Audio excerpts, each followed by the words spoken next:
দ্বিধাহীন ভাষায় বলতে চাই যে আমাদের ভারতবর্ষে কোনো বাংলাদেশিকে রাখা হবে না। এটা আমি দায়িত্ব সহকারে বলছি, ভাষার সঙ্গে বাংলা ভাষা মিল খাচ্ছিল না, তাদের কালচারে মিল হচ্ছিল না, সেজন্য বাঙালি হিন্দু মুসলিম সকলে মিলে গর্জে উঠেছিল, তাদেরকে সেদিন সাথ দিয়েছিল সেই সনাতনী হিন্দুদের বাঁচাবার জন্য, সেই বাংলাদেশিদের বাঁচাবার জন্য আমাদের এই ভারতবাসী এবং ভারতের অর্থকড়ি, ভারতের সেনা বল সমস্ত দিয়ে এই বাংলাদেশকে রক্ষা করা হয়েছিল।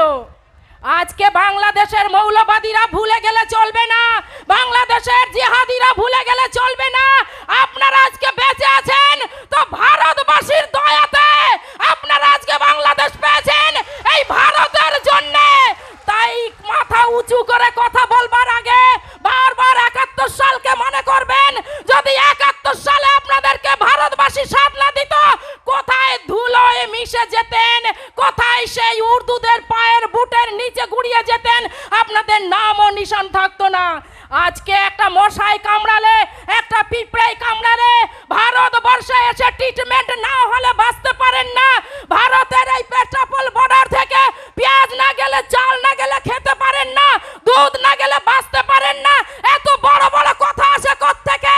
আজকে থেকে বাংলাদেশের হিন্দুদের যদি নিধন বন্ধ না করে, বাংলাদেশের হিন্দুদের সনাতনীদের উপরে যারা মাইনরিটি আছে তাদেরকে যদি জোর জুলুম নির্যাতন বন্ধ না করে বাংলাদেশি মৌলবাদীরা জঙ্গি সংগঠন, তাহলে এই মঞ্চ থেকে আমরা দেহধার্ত ভাষায় বলতে চাই যে আমাদের ভারতবর্ষে কোনো বাংলাদেশিকে রাখা হবে না।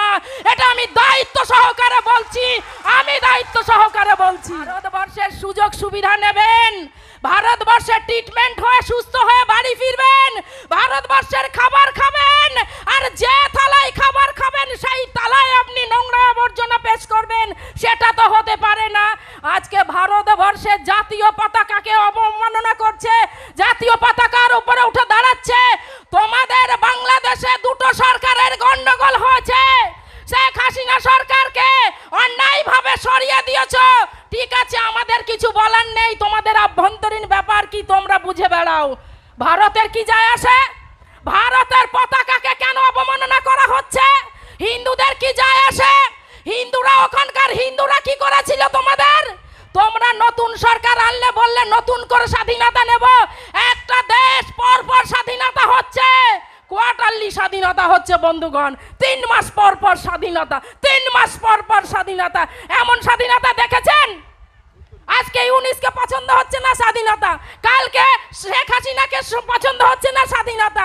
তাই যে জাতির মস্তিষ্কে বিকৃতি আছে, যে জাতি নিজের ভাইয়ের মুন্ডু ছেদ করে সিংহাসনে বসে, যে জাতি নিজের বাবাকে কারাগারে বন্দি রেখে সিংহাসনে বসে, সেই জাতিকে, সেই মস্তিষ্ক বিকৃত মানুষদেরকে আর যাই হোক বিশ্বাস ভরসা কিছু করা যায় না।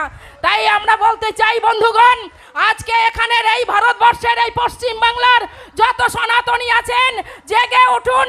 একটু আগে আমার ভাই অজিত এবং যারা বলে গেল, পূর্ববর্তী বক্তাদের সুরে সুর মিলিয়ে আমি সামান্য কথা বলে শেষ করব। এখনো যদি আমাদের জাগরণ না ঘটে, এখনো যদি সচেতন না হই, তাহলে কিন্তু আগামী দিন আসছে এই বাংলাদেশে যে পরিস্থিতি হচ্ছে সেই পরিস্থিতি এপারেও কিন্তু ঘটবে। খুব বেশি দূর নেই, শুধু পেট্রাপোল বর্ডারটা।